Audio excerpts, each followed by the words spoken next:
এবং তৃতীয় ঘটনা মুসা আলাইহিসসালামকে নিয়ে। এই ঘটনার কথা কোরআনের আর কোথাও উল্লেখ করা হয়নি। এটি তার জীবনের খুবই ব্যতিক্রমী একটি ঘটনা। ভ্রমণটা ছিল একান্ত ব্যক্তিগত। কোরআনে মুসা আলাইহিসসালামের কথা পড়তে গেলে দেখা যায় তিনি হয়তো সরাসরি আল্লাহর সাথে কথা বলছেন, অথবা ইসরায়েলিদের সাথে আচরণ করছেন, বা তিনি ফেরাউনকে চ্যালেঞ্জ জানাচ্ছেন। তার ভূমিকাটি ছিল জনসাধারণের সাথে সম্পর্কিত। কিন্তু এই ঘটনাটি আমরা মুসা আলাইহিসসালাম সম্পর্কে যা যা জেনেছি তার থেকে একেবারেই ব্যতিক্রম। বস্তুত এই ঘটনা নিয়ে রহস্যের কোনো শেষ নেই। আমরা এমনকি জানি না এটি তার জীবনের কোন পর্যায়ে সংঘটিত হয়েছে। দৃশ্যত মনে হয় ঘটনাটি পানি অতিক্রম করার পরে ঘটে, কিন্তু ঐতিহাসিকভাবে ঠিক কখন কোন জায়গায় আমরা তার কিছুই জানি না। আর আল্লাহ সিদ্ধান্ত নিয়েছেন আমাদেরকে না বলার। এই খুতবার জন্য আমি কিছু কথা আজকে বলতে চাই। আল্লাহ কর্তৃক বর্ণিত এই গভীর তাৎপর্যপূর্ণ ঘটনা থেকে শুধু একটি বিষয় তুলে ধরব, আর তা হলো আল্লাহ আজ্জা জাল্লা মুসা আলাইহিসসালামের বর্ণনা দিতে গিয়ে বলেন, প্রথমত তিনি হলেন কোরআনের সর্বাধিক আলোচিত নবী। মুসা আলাইহিসসালামের নাম সবচেয়ে বেশি সংখ্যকবার উল্লেখ করা হয়েছে, আর অবশ্যই তাকেও কিতাব দেওয়া হয়েছে। তারপর সেই কিতাবটি এমন বইয়ে পরিণত হয়, অর্থাৎ আল্লাহ তাকে তাওরাত প্রদান করেন। তারপরে আসা সকল প্রজন্মের জন্য একজন করে নবী ছিল। এই নবীরা তাদের প্রজন্মকে আবারও তাওরাত শিক্ষা দিয়েছেন, আবারও শিক্ষা দিয়েছেন, আবারও শিক্ষা দিয়েছেন, আবারও শিক্ষা দিয়েছেন। তাহলে অধিক সংখ্যক নবী ছাত্র ছিল তাকে যে বই প্রদান করা হয়েছে সে বইয়ের, অন্য যে কোনো নবীর চেয়ে। আর অবশ্যই আল্লাহ আজ্জা জাল্লা মুসা আলাইহিসসালামের জাতির মানুষদের বা ইহুদি সম্প্রদায়কে আহবার হিসেবে অভিহিত করেছেন, জ্ঞানীর মানুষ হিসেবে। এছাড়াও বনী ইসরায়েলদের ওলামাদের জন্য কোরআন স্কলার শব্দটি ব্যবহার করেছে, অর্থাৎ এই মানুষগুলোর সুগভীর জ্ঞান ছিল।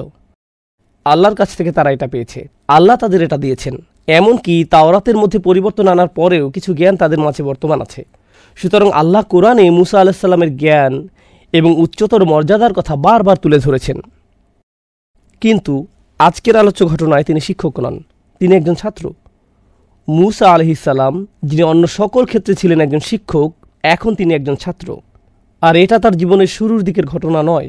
লেখাপড়ার কথা যখন চিন্তা করেন, আপনি জীবনের প্রথম দিকে জ্ঞান অর্জন করেন, ছাত্র থাকেন, এভাবে নির্দিষ্ট কিছু যোগ্যতা অর্জন করার পর আপনি শিক্ষক হন। শিক্ষক হওয়ার এটাই স্বাভাবিক প্রক্রিয়া। কিন্তু আমরা এখন যা নিয়ে কথা বলতে যাচ্ছি, এই ঘটনা মুসা আলাইহিসসালামের জীবনের অনেক পরের দিকের ঘটনা। তিনি ইতিমধ্যে ইসরায়েলিদের শিক্ষক হিসেবে বহুদিন অতিক্রম করেছেন। তিনি ইতিমধ্যে তাওরাত গ্রহণ করেছেন। তিনি আল্লাহ আজ্জা জাল্লার পক্ষ থেকে তাদের শিক্ষা দিয়ে আসছেন।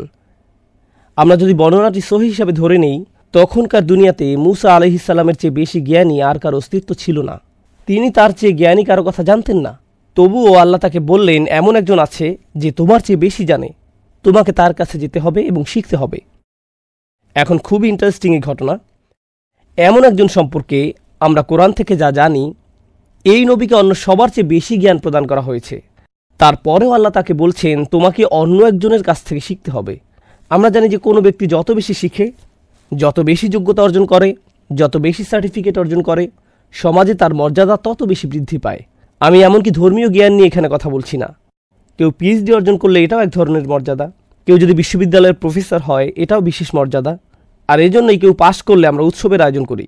মাধ্যমিক, উচ্চ মাধ্যমিক, মাস্টার্স বা পিএইচডি যেটাই অর্জন করেন। ইসলামী শিক্ষায় যদি কেউ ইজাজা অর্জন করেন বা কোরআন হিফজ করেন, যখনই কেউ শিক্ষাক্ষেত্রে কোনো যোগ্যতা অর্জন করে তার মর্যাদা বেড়ে যায়, সমাজে সে আরও বেশি স্বীকৃতি লাভ করে, মানুষ তার কথা শুনে। তথাপি এই মানুষটি, যাকে আল্লাহ মুসা আলাইহিসসালামের চেয়েও বেশি জ্ঞানী হিসেবে বর্ণনা করেছেন, মুসা আলাইহিসসালাম বরং বহু দূরের পথ পাড়ি দিয়ে ওনার কাছে আসেন জ্ঞান আহরণ করার জন্য, অথচ কেউ তার সম্পর্কে জানে না, কেউ তাকে চিনত না। প্রকৃতপক্ষে সবচেয়ে মজার ব্যাপারগুলোর মাঝে একটি হলো, এমনকি আমরা তার নামও জানি না। কোরআনে আল্লাহ তার নাম উল্লেখ করেননি। হ্যাঁ, হাদিসে তার নাম এসেছে খিজির বা খাদির, তার নামের কয়েকটি বানান উল্লেখ করা হয়েছে।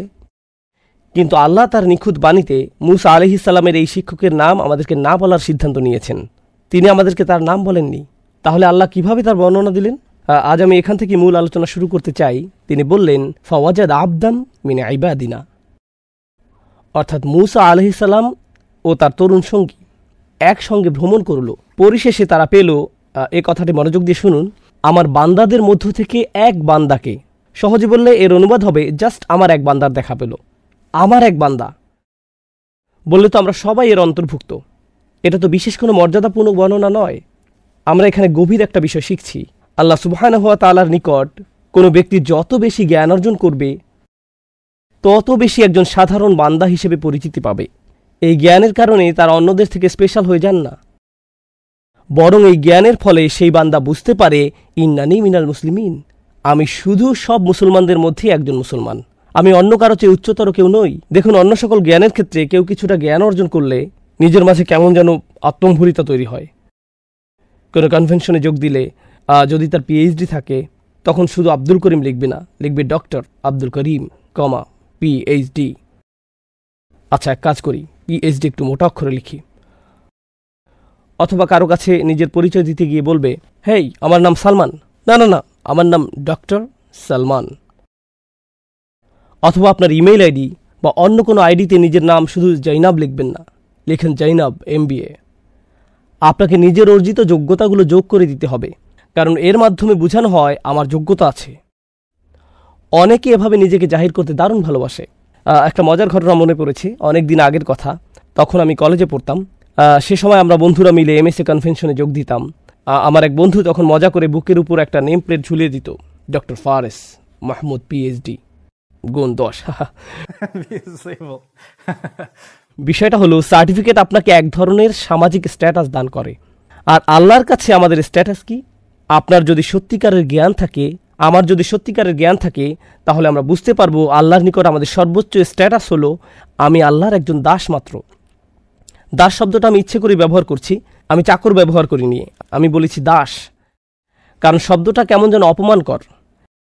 একেবারে আক্ষরিক অর্থে আরবিতে, আমাকে তো কোরআনের আরবির যত কাছাকাছি সম্ভব অনুবাদ করতে হবে। আমি রাজনৈতিকভাবে শুদ্ধ হওয়ার চেষ্টা করছি না, আমি ভাষাগত দিক থেকে সঠিক হওয়ার চেষ্টা করছি। বোঝার চেষ্টা করুন কেন এই পরিভাষাটি ব্যবহার করা হয়েছে। কারণ আল্লাহ ছাড়া অন্য যে কারো নিকট দাসত্ব স্বীকার করা অপমানজনক, কিন্তু আল্লাহর দাস হওয়া সম্মানের ব্যাপার। এর মাধ্যমে মূলত আমাদের মুক্তি ঘটে।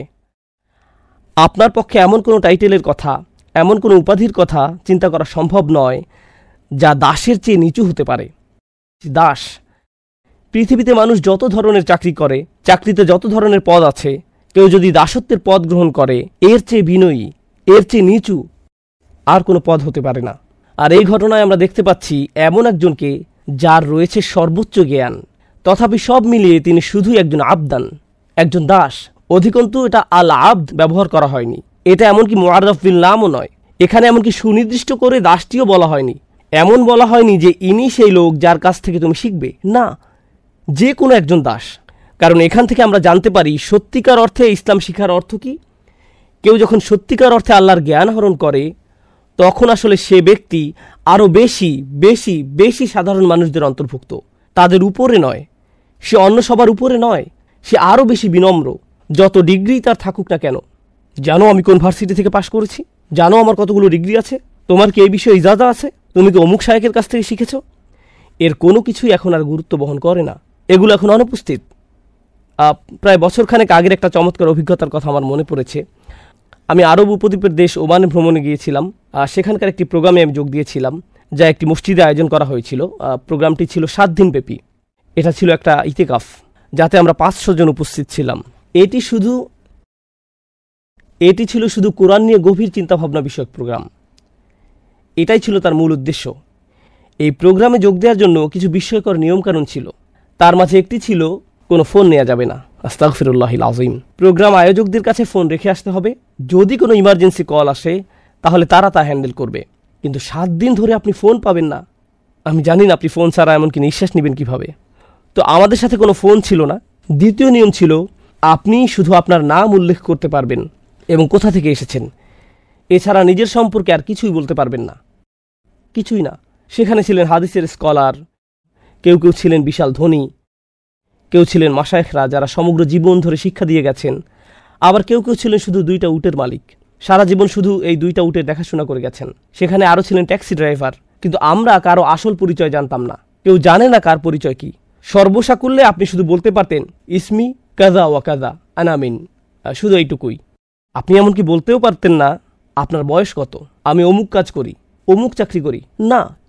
আবার যখন কোরআন নিয়ে আলোচনা করতে যাবেন, তখন স্কলারদের উদ্ধৃতি দিতে পারবেন না, আরবির ভাষাতাত্ত্বিক বিশ্লেষণ বা এরকম কিছু করতে পারবেন না। কারণ এতে কেউ হয়তো বুঝে যেতে পারে, আচ্ছা উনি তাহলে একজন স্কলার। অতএব আপনি এভাবে কথা বলতে পারবেন না। সবকিছু মৌলিক আলোচনার মধ্যে সীমাবদ্ধ রাখতে হবে। এগুলো ছিল নিয়মকানুনের অন্তর্ভুক্ত। অংশগ্রহণকারীদের অধিকাংশই ছিল স্কলার। অংশগ্রহণকারীদের মধ্যে বড় বড় পণ্ডিত ব্যক্তিরা ছিলেন। অনুষ্ঠানটি ছিল মূলত বিনম্রতার অনুশীলন। 7 দিন ধরে বিনম্রতা শেখার খুবই গভীর একটা অনুশীলন ছিল সেটা। আমরা যেন শুধু আবদাম বিন ইবাদিনা হতে পারি, যেন শুধু একজন দাস হতে পারি। শাহ ওয়ালিউল্লাহ দেহলভী রহমাহুল্লাহ অসাধারণ সুন্দর একটি কথা বলেছেন, এটা আমার মাথায় বদ্ধমূল হয়ে আছে। যুবক বয়সে যখন প্রথম শুনেছিলাম তখন থেকে। যার সত্যিকারের জ্ঞান রয়েছে তিনি তার বর্ণনা দিয়েছেন। তিনি বলেন, একটি গাছে যখন ফল ধরে তখন তার ডালপালাগুলো নুয়ে পড়ে। গাছে ফল ধরলে ডালপালাগুলো নিচের দিকে ঝুঁকে পড়ে। ব্যাপারটা হলো, নিজের ভেতরে যদি সত্যিকারের জ্ঞান ফল ধারণ করে থাকেন, আপনি নম্র হয়ে নুয়ে পড়বেন। নিজেকে আপনার বড় কিছু মনে হবে না। কেউ যদি আপনার জ্ঞান নিয়ে প্রশ্ন তোলে, আপনার সমালোচনা করে, নিজের মাথায় তখন আপনি এভাবে ভাববেন না, আমার সম্পর্কে প্রশ্ন করার তুমি কে, এভাবে আমি চিন্তা করব না। আমরা বরং চিন্তা করব আবদাম বিন ইবাদিনা এর মতো। এখন মূসা আলাইহিসসালামকে কিতাবের জ্ঞান প্রদান করা হয়েছিল, তাকে ঐশী জ্ঞান প্রদান করা হয়েছিল। এটা আমার খুতবার পরবর্তী অংশ, যা আমি আপনাদের সাথে শেয়ার করতে চাই। মূসা আলাইহিসসালামকে তাওরাত দেয়া হয়েছিল, যা ছিল আল্লাহর বাণী। এটা ছিল সে সময়ের কোরআন। এমনকি কোরআনের এক স্থানে এটাকে অন্য একটি কোরআন হিসেবে বর্ণনা করা হয়েছে। এরকম একটি কিতাব তাকে দেয়া হয়েছিল।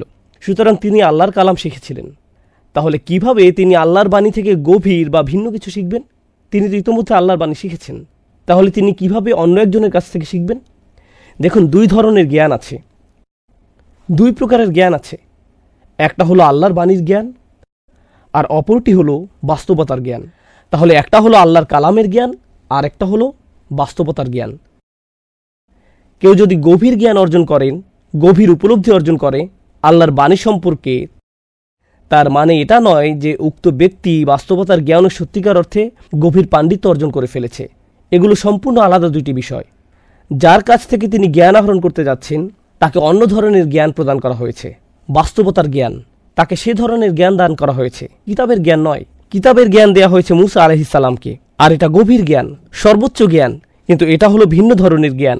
আরেকটা কারণে আমি বিষয়টার উপর গুরুত্ব দিতে চাই যে কেন আল্লাহ আযজা জাল্লা তার বিনম্রতার কথা প্রথমে উল্লেখ করেছেন এত জোর দিয়ে, এবং এরপর যোগ করেছেন আতাইনাহু রাহমাতাম মিন ইনদিনা ওয়া আল্লামনাহু মিন লাদুন্না ইলমা। এই অংশটি মনোযোগ দিয়ে শুনুন। প্রথমে বলা হলো, সে শুধুই আমার দাসদের মাঝে একজন দাস, এটুকুই, একজন গোলাম মাত্র। দ্বিতীয় ব্যাপার হলো, আল্লাহ বিশেষভাবে তাকে রহমত দান করেছেন। এরপর বললেন, আমার পক্ষ থেকে তাকে বিশেষ জ্ঞান দান করেছিলাম। অর্থাৎ আল্লাহ তাকে এমন জ্ঞান দান করেছেন যে জ্ঞান কেউ তাকে কোনোদিন শেখাতে পারত না। তাকে এমন কিছু বিশেষ জ্ঞান দান করা হয়েছে, বাস্তবতার জ্ঞান। তিনি বাস্তবতাকে এমনভাবে দেখতে পেতেন যেভাবে আমরা কোনোদিন দেখতে সক্ষম হব না। এখন যে ব্যাপারটাতে আমি আপনাদের মনোযোগ আকর্ষণ করতে চাই তা হলো, আল্লাহ আযজা ওয়া জাল্লা প্রথমে তাকে রহমত দান করেছেন। প্রথমে রহমত, পরে জ্ঞান। আতাইনাহু রাহমাতাম মিন ইনদিনা ওয়া আল্লামনাহু মিন লাদুন্না ইলমা। এই ব্যাপারটা কেন গুরুত্বপূর্ণ যে আল্লাহ তাকে রহমত দান করেছেন? বিশেষভাবে আল্লাহ তাকে রহমত দান করেছেন। আরবিতে এটাকে বলা হয় আতফ বায়ান। এমন ধরনের কিছু জ্ঞান আছে, আপনাকে যদি তা দেয়া হয়, আপনার প্রতি এর চেয়ে বড় কোনো রহমত আর হতে পারে না। যদি এগুলো জানা থাকে, আপনার জীবন অনেক সহজ হয়ে যাবে। যদি এগুলো জানা থাকে, সুখী হয়ে যাবেন। যদি এগুলো জানেন, আপনার সমস্যা দূর হয়ে যাবে। এর চেয়ে বড় রহমত আর কি হতে পারে যে আপনার অন্তর আর অশান্ত হবে না, আপনি আর উদ্বিগ্ন হবেন না, আপনি আর দুঃখিত হবেন না, আপনি আর কখনো বিরক্ত হবেন না। আপনি সর্বদা আশীর্বাদ পুষ্ট জীবনযাপন করবেন, কারণ আল্লাহ তার পক্ষ থেকে আপনাকে বিশেষ রহমত দান করেছেন, বাস্তবতা সম্পর্কে বিশেষ ধরনের জ্ঞান। এই ধরনের জ্ঞান খিজির আলাইহিস সালামকে দেয়া হয়েছিল। এখন কিভাবে এটা কাজ করে আমি আবারও বলছি, আমি আপনাদের পুরো ঘটনা বলতে যাচ্ছি না। বাসায় গিয়ে যখন সূরার অনুবাদ পড়বেন বা তাফসীর পড়বেন, তখন এই ব্যাপারগুলো নিয়ে চিন্তা ভাবনা করুন। আল্লাহ আযজা জাল্লা আমাদেরকে মূসা আলাইহিস সালামের সাথে সেই ভ্রমণে নিয়ে যাচ্ছেন। মূসা আলাইহিস সালাম তার সাক্ষাৎ পেয়ে তাকে বললেন, আলা আন তুআল্লিমানি মিম্মা উল্লিমতা রুশদা, আমি কি আপনাকে অনুসরণ করতে পারি? এর ফলে আপনাকে যে বিষয়গুলো শেখানো হয়েছে তার থেকে কিছু বিষয় আমাকে শেখাতে পারবেন? তখন শুরুতেই তিনি মূসা আলাইহিস সালামকে বললেন, এর জন্য আগে আপনাকে কিছু শর্ত পূরণ করতে হবে। যেমন ভার্সিটিতে ভর্তি হতে হলে আমাদেরকে আগে কিছু শর্ত পূরণ করতে হয়।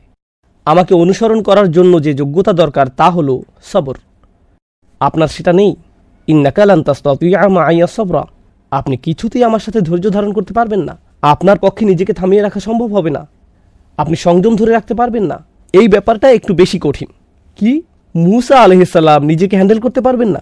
তিনি ফিরআউনকে হ্যান্ডেল করতে পেরেছিলেন, তিনি পানি অতিক্রম করা হ্যান্ডেল করতে পেরেছিলেন, তিনি বনি ইসরায়েলের মতো বেয়ারা জাতিকে পরিচালিত করতে পেরেছিলেন। তিনি ইতিমধ্যে অনেক কিছু হ্যান্ডেল করেছেন যে মানুষেরা তাকে হত্যা করতে চেয়েছিল তিনি তাদেরকে হ্যান্ডেল করেছেন। আর খিজির আলাইহিসসালাম বলছেন, আপনি আমার সাথে ধৈর্য রাখতে পারবেন না? ইনি হলেন সেই মুসা আলাইহিসসালাম যিনি ইসরায়েলিদেরকে বলেছিলেন ধৈর্য ধারণ করতে। তিনি তাদের বলেছিলেন যখন ফেরাউনের বাহিনী তাদের ধাওয়া করেছিল, কাল্লা ইন্না মাইয়া রব্বি সায়াহদিনী, না না, কোনো সমস্যা নেই, আমার রব আমার সাথে আছেন। ইনি হলেন ইসলামের হিরো, সবচেয়ে বেশি গুরুত্ব দেয়া নবীদের মাঝে অন্যতম। আর এই লোকটি মুসা আলাইহিসসালামকে বলছেন, আপনার যথেষ্ট সবর নেই, আপনি এটা হ্যান্ডেল করতে পারবেন না। সুবহানাল্লাহ! শুধু একবার চিন্তা করে দেখুন, কাকে এই কথা বলা হচ্ছে? এই কথা মুসা আলাইহিসসালামকে বলা হচ্ছে। যাই হোক, মুসা আলাইহিসসালামকে যখন এই কথা বলা হলো, তিনি বিনম্রতার সাথে বললেন, সাতাজিদুনি ইনশাআল্লাহু সাবিরা। তিনি এভাবে বলেননি, এক্সকিউজ মি, আপনি আমাকে সবর শেখাতে এসেছেন? শুনেন তাহলে আমার কত ধরনের সবরের অভিজ্ঞতা আছে। না না না, ইনশাআল্লাহ, যদি আল্লাহ ইচ্ছা করেন আপনি দেখবেন আমার সবর আছে। যদি আল্লাহ ইচ্ছা করেন। তিনি এমনকি নিজের সম্পর্কে গ্যারান্টিও দেননি। দেখুন, হ্যাঁ, আমি আগে ধৈর্য ধরেছি অনেকবার, কিন্তু তার মানে এটা নয় যে আমি সব সময় ধৈর্য ধরতে পারবো। যদি আল্লাহ ইচ্ছা করেন, আমি আশা করছি আপনি আমাকে ধৈর্যশীল পাবেন। সাতাজিদুনি ইনশাআল্লাহু সাবিরা। আমি এই খুতবার শেষ কয়েক মিনিট বাস্তবতার জ্ঞান নিয়ে কথা বলতে চাই এবং আপনাদের নিকট তুলে ধরতে চাই কিভাবে মুসা আলাইহিসসালামের ধৈর্যের পরীক্ষা নেওয়া হয়েছিল, কিভাবে বাস্তবতার জ্ঞান রহমতে পরিণত হয়। আমি চাই আপনারা এভাবে চিন্তা করুন। বাস্তবতা হলো দুই রকম, একটা আপনি চোখে দেখতে পান আর অন্যটা চোখে দেখা যায় না। এই মুহূর্তে আমি আপনাদেরকে দেখতে পাচ্ছি, আপনাদের দুই কাঁধের ফেরেশতাদেরকে দেখতে পাচ্ছি না। আমি ওনাদের দেখতে পাচ্ছি না, কিন্তু ওনারা বাস্তব, এখানেই আছেন। তাহলে এক ধরনের বাস্তবতা আমরা দেখতে পাই আর অন্য বাস্তবতা আমরা দেখতে পাই না। লাইলাতুল কদরে আকাশের দিকে তাকালে আপনি শুধু আকাশই দেখতে পান, কিন্তু অদৃশ্য বাস্তবতা হলো সমগ্র আকাশ অবতরণরত ফেরেশতাদের দ্বারা ছেয়ে থাকে। তানাজ্জালুল মালাইকাতু ওয়ার রূহু ফিহা বিইذনি রাব্বিহিম মিন কুল্লি আমর। এটা হলো একটি অদৃশ্য বাস্তবতা, বুঝতে পারছেন? একটা হলো দৃশ্যমান বাস্তবতা এবং অপরটা হলো অদৃশ্যমান বাস্তবতা। এই জ্ঞান আমরা যা প্রতিনিয়ত দেখতে পাচ্ছি, আমাদের সকল মতামতগুলো, সকল অনুভূতিগুলো এবং সকল চিন্তাভাবনাগুলো সব সময় দৃশ্যমান বাস্তবতা দ্বারা প্রভাবিত হয়। কারণ আমাদের নিকট বাস্তবতা এটাই। খবরে যা দেখতে পান, নিজে যার অভিজ্ঞতা অর্জন করেন, এগুলো হলো আপনার জীবনের বাস্তবতা। কিন্তু এই বাস্তবতার বাহিরেও আছে আরেক ধরনের বাস্তবতা, সোর্স কোডের মতো। যেমন আপনি শুধু অ্যাপের সামনের দিকটাই দেখতে পান, এর পেছনে যে প্রোগ্রামিং কোড রয়েছে তা দেখতে পান না, একটা পর্দা। এবং আল্লাহ আযজা ওয়া জাল্লা কিয়ামতের দিন সম্পর্কে বলেন, ফাকাশাফনা আনকা গিতাআক ফাবাসারুকাল ইয়াউমা হাদিদ। তোমার সামনে যে পর্দা ছিল তা আমি সরিয়ে দিয়েছি, তোমার দৃষ্টি আজ খুব তীক্ষ্ণ, তুমি খুব পরিষ্কারভাবে সব দেখতে পাচ্ছ। অন্য কথায় আল্লাহ এখন পর্দা সরিয়ে ফেলেছেন, তাই তুমি এখন দেখতে পাচ্ছ অদৃশ্য বাস্তবতাও। আসলে আমাদের জীবনের প্রায় সকল ক্ষেত্রে আমরা কখনোই জানতে পারি না আল্লাহ যা যা করেন তা কেন করেন।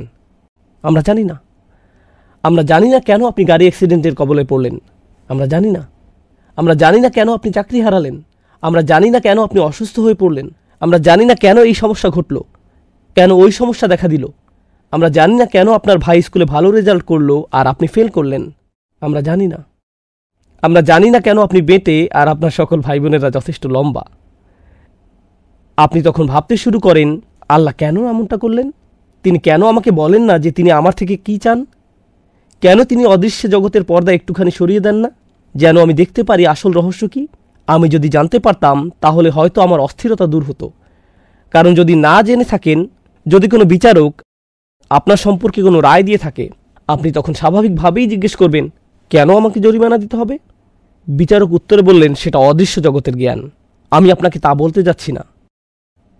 কোনো বিচারক যখন আপনার সম্পর্কে কোনো রায় দিয়ে থাকে আর আপনি জানেন না কেন এই রায়, আপনি তখন অশান্ত হয়ে ওঠেন। আমি এটা মেনে নিতে পারি না, আমি এটার ব্যাখ্যা চাই। আপনি তো এর ব্যাখ্যা আমার কাছ থেকে গোপন রাখতে পারেন না।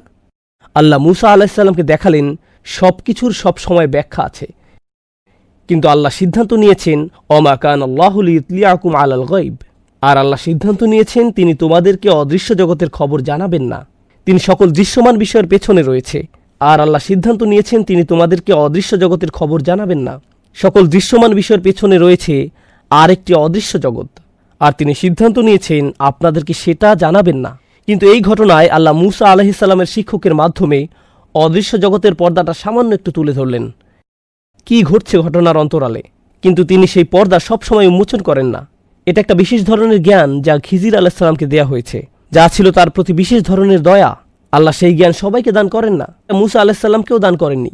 অর্থাৎ এটা এমন এক বাস্তবতা যা এমনকি তিনি তার রাসূলদের নিকটও উন্মোচিত করেন না আলাইহিমুসসালাতু ওয়াসসালাম। আমরা এখান থেকে খুব গুরুত্বপূর্ণ একটা বিষয় শিখছি।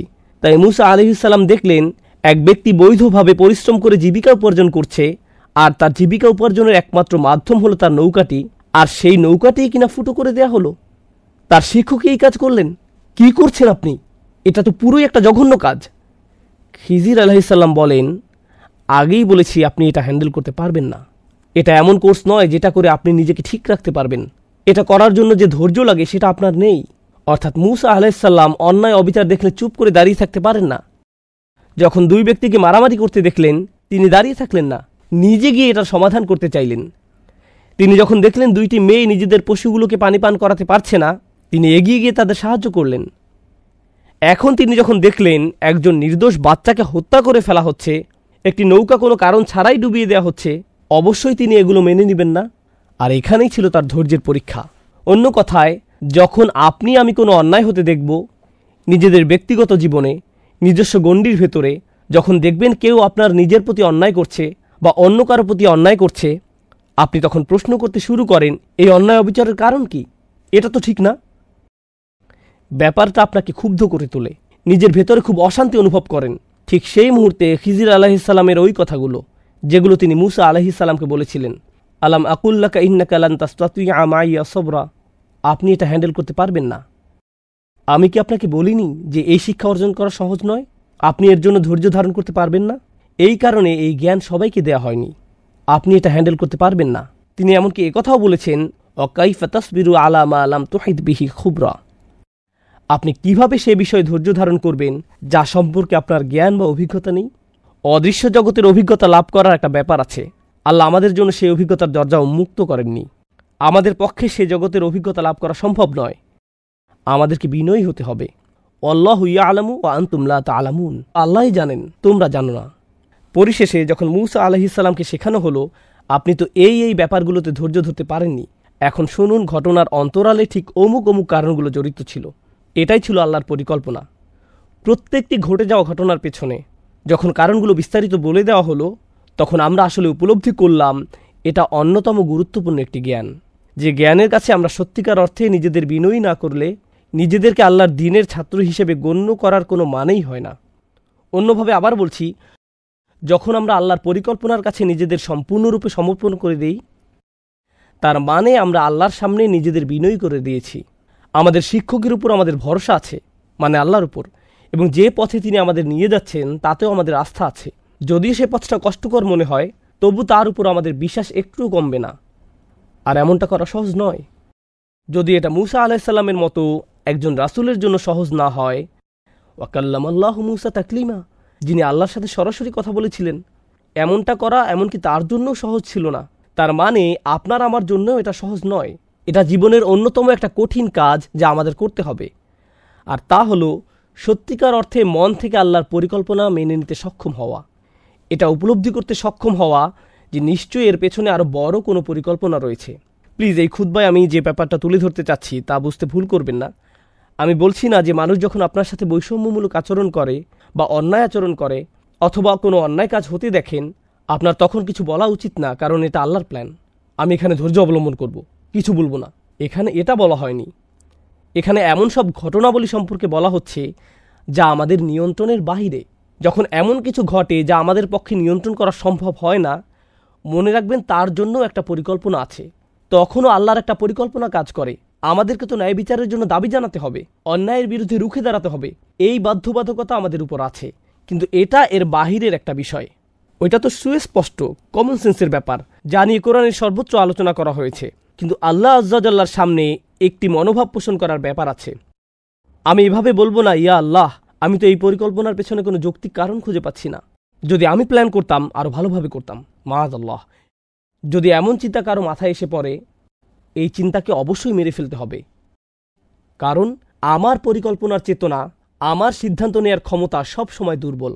আপনি কি ভাবছেন আপনি আল্লাহর চেয়ে বেশি দয়ালু? আপনি কি ভাবছেন আপনি আল্লাহর চেয়েও বড় ন্যায় বিচারক? আমি কি ভাবছি আমি আল্লাহর চেয়ে ভালো পরিকল্পনাকারী? আমি আল্লাহর চেয়ে বেশি জানি, আল্লাহর চেয়ে বেশি প্রজ্ঞা আছে আমার? এটাই কি আমি ভাবছি? কারণ আমি যখন তার সিদ্ধান্তকে এভাবে প্রশ্ন করি, সুস্পষ্ট রূপে আমি কোনো ভুল করছি। অবশ্যই কখনো কখনো আমরা এমন চিন্তার কাছাকাছি চলে আসতে পারি, এমনকি ফেরেশতারাও একবার কাছাকাছি চলে এসেছিলেন। তারা বুঝতে পারেননি কেন আদম আলাইসাল্লামকে সৃষ্টি করা হয়েছে, তারা বুঝতে পারেননি। তারা এমনকি আল্লাহ আজ্জা জাল্লাহকে জিজ্ঞেস করলেন, আতাজ আলু ফিহা মাইয়ুফসিদু ফিহা ওয়াসফিকুদ্দিমা, আপনি কি সেখানে এমন কাউকে সৃষ্টি করবেন যে তাতে ফাসাদ করবে এবং রক্তপাত করবে? আমরা তো বুঝতে পারছি না। কিন্তু তাৎক্ষণিক এটা বলার সাথে সাথেই, কারণ তারা বুঝতে পারছিল না, এতে কোনো সমস্যা নেই, আমরা আল্লাহর কাছে জানতে চাইতে পারি, ইয়া রব, আমি যদি বুঝতে পারতাম কেন এটা ঘটছে, পরিস্থিতি মোকাবেলা করতে আমাকে মানসিক শান্তি দান করুন। কিন্তু তৎক্ষণাৎ ফেরেশতারা কি বলেছিলেন? ওয়া নাহনু নুসাব্বিহু বিহামদিকা ওয়া নুকদ্দিসু লাক, প্রসঙ্গত আপনি নিখুঁত, আমরা এই পরিকল্পনাটা বুঝতে পারছি না, কিন্তু তার মানে এই নয় যে আপনি ভুল সিদ্ধান্ত নিয়েছেন, মোটেই না। এর নাম হলো বিনম্রতা। আল্লাহর বান্দাদের মাঝে একজন বান্দা হওয়ার মানে এটাই, আবদাম মিন ইবাদিনা। একদিকে আপনি ওহির জ্ঞানে পারদর্শী হতে পারেন, আরবি ভাষায় পণ্ডিত হতে পারেন, কোরআন হিফজ করতে পারেন, হাদিস পড়তে পারেন, এই সব কিছু আপনার জানা থাকতে পারে, কিন্তু এই ব্যাপারটা অন্তরে নেই। আল্লাহর জারিকৃত বিধানে আপনার অন্তর সন্তুষ্ট নয়। এরকম সন্তুষ্ট থাকা এবং উপলব্ধি করা যে আল্লাহ যা করছেন তাই উত্তম, এই ব্যাপারটা জানা যে আল্লাহই সর্বোত্তম পরিকল্পনাকারী। আমরা জানি কখনো কখনো একটি চারা গাছ অল্প কিছুদিনের মধ্যেই বেড়ে ওঠে, আবার কখনো কখনো বড় হতে বছরের পর বছর লেগে যায়, রাইট? তাই যে বীজের অভিজ্ঞতা আপনি এখন অর্জন করেছেন তার ফলাফল কি এখনই দেখা যাবে নাকি আজ থেকে 100 বছর পরে দেখা যাবে তা আমরা জানি না। সেই পরিকল্পনা আল্লাহর, আমাদের পক্ষে তা জানা কোনোদিন সম্ভব নয়। আল্লাহ আজ্জা জাল্লা তা আমাদেরকে না জানানোর সিদ্ধান্ত নিয়েছেন। যখন মুসলমানরা একটি কঠিন সময় পার করছিল, সে সেই কথাটি বলেই খুতবার সমাপ্তি টানছি। আল্লাহ আজ্জা জাল্লা মুসলমানদেরকে বলেছিলেন, যখন তাদের মাঝে প্রশ্ন দেখা দিল, জানেন তো আমরা ওহুদের যুদ্ধে ব্যাপক ক্ষয়ক্ষতির সম্মুখীন হলাম। আল্লাহ আজ্জা জাল্লা লক্ষ্য করলেন, এমনকি মুসলমানদের মধ্যেও এটা নিয়ে প্রশ্ন দেখা দেওয়া শুরু করলো, কেন আমাদের এমন বিপর্যয় ঘটল? আমাদের সাথে আল্লাহ রসুল আছেন সাল্লাল্লাহু আলাইহি সাল্লাম, তার সাথে আমরা সকল বিশ্বাসীরা এত ত্যাগ কুরবানি স্বীকার করলাম। আল্লাহ বলেন, অতিলকাল আইয়ামু নুদাউিলুহা বাইনান নাস, এই দিনগুলোকে আমি মানুষের মধ্যে আবর্তিত করে থাকি। অলিয়ালামাল্লাহুল্লাযীনা আমানু, যাতে আল্লাহ চিনে নিতে পারেন কারা সত্যিকার অর্থে ঈমান এনেছে। জিততে থাকলে তো বিশ্বাস করা সহজ, তাই না? আমি দেখতে চাই কাদের ঈমান তখনও তাজা থাকে যখন কি হয়, যখন পরাজয় হয়। প্রথম যখন এই আয়াত পড়ি, আমি তখন নিউ ইয়র্কে থাকতাম। সে সময় আমি বাস্কেটবল টিম নিউ ইয়র্ক নিক্সের ফ্যান ছিলাম। এই টিম সম্পর্কে যদি কিছু জেনে থাকেন, স্পাইক লিকে দেখবেন, সে প্রতিটা ম্যাচে উপস্থিত থাকত। গ্যালারি থেকে সে শাহাদাত আঙ্গুল নাতে থাকত। খেলায় তার টিম 40 পয়েন্ট পিছিয়ে থাকলেও সে বিশ্বাস হারাত না। জিতার অবস্থা থাকুক বা না থাকুক, খেলা শেষ হতে মাত্র 3 সেকেন্ড বাকি আছে, তার টিম 40 পয়েন্ট পিছিয়ে আছে, সে তখনও শাহাদাত আঙ্গুল নাড়াতে থাকত। এমন ছিল তার বিশ্বাস। এজন্য তাকে বলা হতো ট্রু লাভার। ব্যাপারটা হলো, যখন আমরা খারাপ সময় অতিক্রম করি, ঠিক সে সময় আল্লাহ দেখতে চান আল্লাহর উপর আমাদের আস্থা আছে কি নেই। ঠিক সে সময় সত্যিকার অর্থে আমাদের ঈমানের শুধু পরীক্ষা হবে না, বরং গ্রেড দেয়া হবে। এভাবে চিন্তা করুন, সে সময় গ্রেড দেয়া হয়, সেই সময় যে গ্রেড অর্জন করেন সেটাই আসল গ্রেড। সে সময় আপনি কি আল্লাহর উপর সন্তুষ্ট থাকেন? তাই আল্লাহ বলেন, আমি জানতে চাই কারা সত্যিকার অর্থে ঈমান এনেছে। কুরআনের অন্য এক জায়গায় তিনি বলেন, মা কানা আল্লাহু লিইয়ুযিরাল মুমিনিনা আলা মা আনতুম আলাইহি হাত্তা ইয়ামিযাল খাবিসা মিনাত তাইয়্যিব। আল্লাহ এমন নন যে তিনি মুমিনদেরকে আরামদায়ক অবস্থায় ছেড়ে দেবেন। তিনি ছেড়ে দেবেন না, তিনি সময়কে কঠিন করে দিবেন যতক্ষণ না তিনি অসৎকে সৎ থেকে পৃথক করেন। ওমা কানা আল্লাহু লিইয়ুতলিআকুম আলাল গায়ব, আল্লাহ তোমাদেরকে গায়বের বিধান জানাবেন না, তিনি আপনাদেরকে আসল পরিকল্পনার কথা জানাবেন না, তিনি স্বয়ংই কথা বলছেন। এটাই হলো গভীর বিনম্রতা। এটা এতই গভীর যে এমনকি একজন রাসূলকেও এই নম্রতা শেখার জন্য ভ্রমণ করতে হয়েছিল। নম্রতার এই শিক্ষা আমাকে আপনাকেও নিজেদের জীবনে বাস্তবায়ন করতে হবে। একেবারে অন্তর থেকে আমাদের অভিযোগগুলো, আল্লাহর প্ল্যান সম্পর্কে আমাদের জিজ্ঞাসাগুলোকে ছেড়ে দিতে হবে। নিজেকে জাস্ট ভাসতে দিন, তখনই নিজের মাঝে সত্যিকার প্রশান্তি খুঁজে পাবেন, এবং আল্লাহ আজ্জা জাল্লা আপনাকে জীবনে এমন প্রশান্তি দান করবেন যা অন্য কোনোভাবেই আপনার কাছে আসতো না। আল্লাহ আজ্জা জাল্লা আমাদেরকে তাদের অন্তর্ভুক্ত করুন, রাদিয়াল্লাহু আনহুম ওয়া রাদু আনহু। আল্লাহ যাদের উপর সন্তুষ্ট এবং যারা নিজেরাও আল্লাহর উপর সন্তুষ্ট, আল্লাহ আমাদেরকে তার উপর সন্তুষ্ট করে দিন এবং তিনিও যেন আমাদের উপর সন্তুষ্ট হয়ে যান। আল্লাহ আজ্জা জাল্লা আমাদের কষ্টগুলোকে সহনীয় করে দিন। আল্লাহ আজ্জা জাল্লা আমাদের কোনো পরীক্ষাকে যেন আমাদের উপর ঈমান হারানোর কারণে পরিণত না করেন। বারাকাল্লাহু লি ওয়া লাকুম ফিল কুরআন।